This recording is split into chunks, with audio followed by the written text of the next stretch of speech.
Hello and welcome to qualified Vishal. कुछ लोग के मन में ये समस्या रहती है, मतलब समस्या नहीं बोल सकते, क्वेश्चंस बोल सकते हैं। कुछ लोग के मन में ये क्वेश्चन रहता है कि इस बार कितना स्कोर सेफ रहेगा, मतलब कितना अटेम्प्ट करके आ जाए या फिर कितना अपना काट पीट के कितना नंबर हम इकट्ठा कर ले कि हमारा एकदम जॉब मतलब सिलेक्शन श्योर हो जाए कि हाँ भैया अब तो मेरी नौकरी पक्की है। ऐसा ना हो कि फिजिकल देने के बाद फिर कट ऑफ्स बढ़ती हैं तो कट ऑफ्स फिर बढ़ जाए तो उसमें मेरा सिलेक्शन ना हो पाए, जैसा कि पिछली बार मेरे साथ हुआ था। मैंने अपना पीईटी क्लियर किया, फिजिकल क्लियर किया, फिर मेरा फाइनल में सिलेक्शन नहीं हुआ। तो वो सारी चीज़ें यहाँ पे शेयर करने वाला हूँ और आप ध्यान से देखना, एक बार ये समझने की कोशिश करना कि क्या क्या रेंज होता है कट ऑफ्स की। इसकी 2 बार कट ऑफ लगती है। पहली बार तो एक चीज़ जान लो, इसकी कट ऑफ 2 बार लगती है। पहला एक बार रिटन एग्जाम होने के बाद रिटन के लिए लगता है और दूसरा एक बार फिजिकल होने के बाद डॉक्यूमेंट वेरिफिकेशन और मेडिकल के लिए लगता है। तो ये 2 कट ऑफ्स रहेंगे। मैं आपको बताऊंगा कि इसमें कितना वेरिएंस होता है, पहले कट ऑफ और सेकंड कट ऑफ में कितना वेरिएंस होता है, आपको कितना मार्जिन लेके चलना है। ठीक है, सबसे पहले बताऊंगा सेफ स्कोर आपको कितना रख कर चलना है, और दूसरा ये बताऊंगा कि सेफ जो कट ऑफ जाता है उसके बाद जो फाइनल कट ऑफ आता है डीवी के लिए, मेडिकल के लिए, वो कितना वेरी करता है। ठीक है, इन 2 चीज़ों पे बात करेंगे। तो आप वीडियो को ध्यान से देखना और अंत तक देखना। और अभी तक तुम टेलीग्राम चैनल को नहीं ज्वाइन किया तो उसको ज्वाइन कर लो, क्योंकि सारी जानकारियां वहीं मिलती है। तुमको कोई मन में क्वेश्चन आता है, कुछ पूछना रहता है, तो डायरेक्टली वहां आके पूछ सकते हो। तो टेलीग्राम ज्वाइन करना बहुत जरूरी है। टेलीग्राम को ज्वाइन करो और चैनल को सब्सक्राइब जरूर कर देना। तो सबसे पहले बात करेंगे क्या सेफ स्कोर हो सकता है।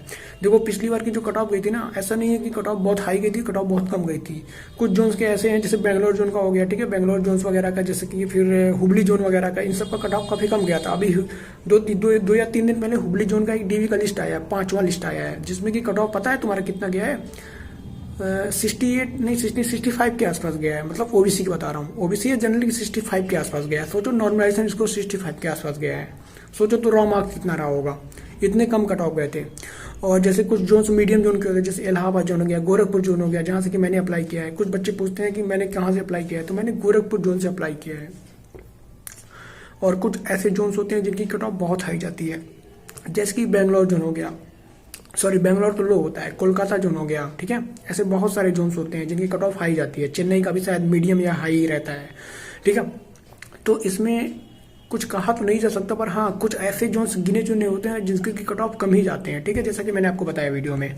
तो कट ऑफ की कोई दिक्कत नहीं है। ठीक है, वो हाई लो होते रहेंगे, वो जोन्स के अकॉर्डिंग वो ऊपर नीचे होते रहते हैं। ठीक है, हो सकता है कि अब बेंगलोर जोन का कम गया था तो इस बार वहाँ ज़्यादा बच्चे अप्लाई कर दिए हों, तो मे भी वहाँ का कट ऑफ इस बार हाई चला जाए।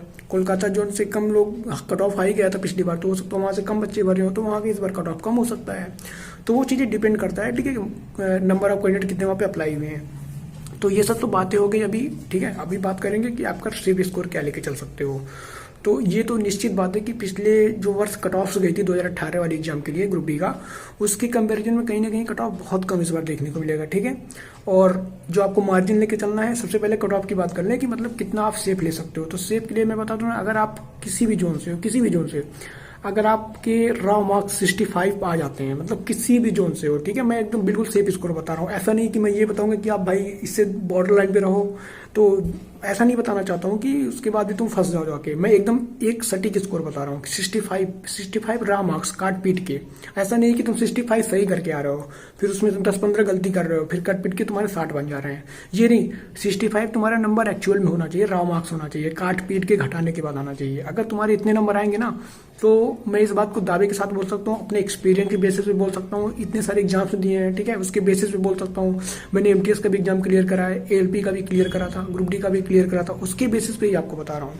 तो इतना आप कर लोगे ना, तो कहीं ना कहीं नॉर्मलाइजेशन होने के बाद आपके 10 या 12 नंबर तो पक्का बढ़ने हैं। ठीक है, तो मान के चलो 75-77 के आसपास आपके नंबर हो जाएंगे, फिर उतने में आपको कोई नहीं रोकने वाला है। ठीक है, तो इतना आप निश्चित लेके चलो। और क्योंकि इस बार वैकेंसी भी ज़्यादा है, वैकेंसी भी पिछली बार के कंपैरिजन में थोड़ी सी ज़्यादा है, थोड़ी सी क्या लगभग दोगुने के आसपास है, तो उसका भी कहीं ना कहीं इफेक्ट कट ऑफ पे देखने को मिलेगा। ठीक है, तो इस चीज़ का बिल्कुल ख्याल रखना। और थर्ड चीज़ क्या है कि जो बच्चे 2018 में अप्लाई करे थे, जिनका कि पेंडिंग में रह गया था, जिनका कि अभी रिजल्ट नहीं आया था, तो वैसे बहुत सारे बच्चे 2019 वाले में भी अप्लाई कर दिए थे, जैसे कि नोटिफिकेशन आया था बैक टू बैक, तो 2019 वाले में भी अप्लाई कर दिए थे। तो वो सारे बच्चे तो जॉब्स ले लेंगे। हो सकता है इन 3 सालों के मध्य में वो बच्चे कहीं किन्हीं का कहीं और जॉब लग गया हो, कोई बाहर चला गया हो, किसी की घर की स्थिति नहीं सही रही हो तो कमाने चला गया होगा। तो ऐसे बहुत सारे फैक्टर होंगे जो कि इस पे भी डिपेंड करेगा। तो नंबर ऑफ कैंडिडेट इस बार एग्जाम में कम अपीयर होने वाला है, इसका भी आप बात खोल के रख लो, सुन के रख लो। तो इसका भी इफेक्ट पड़ेगा। ठीक है, क्योंकि मोस्ट ऑफ द बच्चे हो सकता हो कहीं से 3 साल में बहुत कुछ चेंजिंग आया है, ठीक है। और कुछ बच्चे ये भी बता रहे थे कि 3 साल का जो टाइम मिला है ना, तो उससे कहीं ना कहीं कंपटीशन बढ़ेगा। तो इसके बारे में तो कुछ भी नहीं कह सकते अभी, ठीक है। हो सकता हो कंपटीशन बढ़े, हो सकता हो कंपटीशन कम भी हो जाए, क्योंकि कुछ बच्चे डिमोटिवेट भी हो जाते हैं, तो कुछ बच्चे इसको पॉजिटिव लेते हैं पर और अच्छे से तैयारी करते हैं। तो वो चीज़ें उनके ऊपर ही डिपेंड रहते हैं, उनके ऊपर ही छोड़ दो, ठीक है। हम उसको अपना सिरदर्द नहीं बनाएंगे। तो आई होप आपको सारी बातें समझ में आ गई होगी। मैंने कितना बताया आपको, 65 नंबर आपको लेके ही चलने हैं, ठीक है। और अब बात करूंगा, ये तो रिटन की कट ऑफ है, रिटन की कट ऑफ 65 जाती है। अब बात करेंगे कि रिटन के बाद फाइनल कट ऑफ किया जाती है डीवी और मेडिकल के लिए, तो उसमें आप +5 नंबर लेके चलना भैया, ठीक है। क्योंकि जो गोरखपुर जोन का जो मैंने भरा था वहां पे 69 पहले कट ऑफ गई थी, ठीक है, रिटन का। रिटन के बाद जो डीवी मेडिकल की कट ऑफ हुई वो 74 के आसपास चली गई, कहीं ना कहीं 5 नंबर बढ़ गई थी। और ऐसे ऐसे लगभग सारे जोन्स के ही बढ़े थे। तो 5 नंबर आप प्लस लेके चलना। ऐसा मत सोचना कि तुम 65 नंबर कट ऑफ है, 65 लेके आ गए तो आपका सिलेक्शन फाइनली हो जाएगा। नहीं, आप 70 लेके चलो। फिर अगर 65 पे कट ऑफ बनता है तो आप 70 नंबर लाओगे, तभी आपका सिलेक्शन होगा। 5 नंबर फाइनल मेरिट में बढ़ता है, इस बात का ध्यान रखना, ठीक है। ये बहुत जरूरी बात बता रहा हूँ आपको। 5 नंबर फाइनल मेरिट में बढ़ता है, ध्यान से कान खोल के सुन लो, ठीक है। अगर तुम्हारा कट ऑफ 69 जाता है और तुम्हारे नंबर 17 है या 71 है तो मुश्किल है फिर सिलेक्शन होना। अगर कट ऑफ 69 है और तुम्हारे नंबर 75 के आसपास है, 74 है, तभी तुम्हारा सिलेक्शन हो पाएगा, ठीक है। हो सकता है 1-2 नंबर कम रहोगे तो वेटिंग में क्लियर हो जाएगा, पर अगर ज्यादा कम रहेगा तो मुश्किल है। फिर बॉर्डर लाइन पे रहोगे तो मुश्किल होना है सिलेक्शन। क्योंकि मेरे साथ यही हुआ था, मेरा कट ऑफ 69 गया था और मेरा 71 नंबर था। फाइनली कट ऑफ बढ़ के 74 हो गया, तो मैं उस रेस से ही बाहर हो गया, ठीक है। और अभी भी वेटिंग में पता नहीं होगा कि नहीं होगा क्लियर, पर अभी मेरा फोकस पूरा इसी पे है, 2019 वाले पे है। तो आप मेरे साथ तैयारी करो और मैं आपको ये भरोसा दिलाता हूँ कि आप मेरे साथ लग के पढ़ाई करोगे ना, मेरे टेलीग्राम चैनल को ज्वाइन कर लोगे ना, तो हमारे साथ साथ आपका भी सिलेक्शन होगा। तो टेलीग्राम चैनल को इसलिए बोल रहा हूँ ज्वाइन कर लो, उसका लिंक इसी वीडियो के नीचे डिस्क्रिप्शन में है। तो टेलीग्राम चैनल ज्वाइन करना बहुत जरूरी है यार, सारी इन्फॉर्मेशन आपको वहीं मिलेंगे। अभी तो एग्जाम डेट आ गया है, नहीं, अब देखो कैसे कैसे तैयारी करते हैं। अब शुरुआत होगी असली लड़ाई की।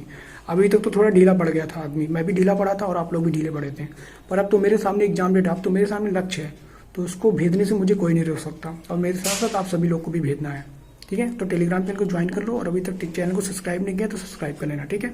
अभी के लिए चलूंगा, हो सकता है मैं उम्मीद करता हूँ आपको सारी डाउट्स क्लियर हो गए होंगे, ठीक है। तो फिर मिलेंगे नेक्स्ट वीडियो में किसी अन्य अच्छे टॉपिक के साथ। तब तक के लिए अपना ख्याल रखना और पढ़ाई को कंटिन्यू रखना, ठीक है, एग्जाम तक। Thank you for watching and have a nice day.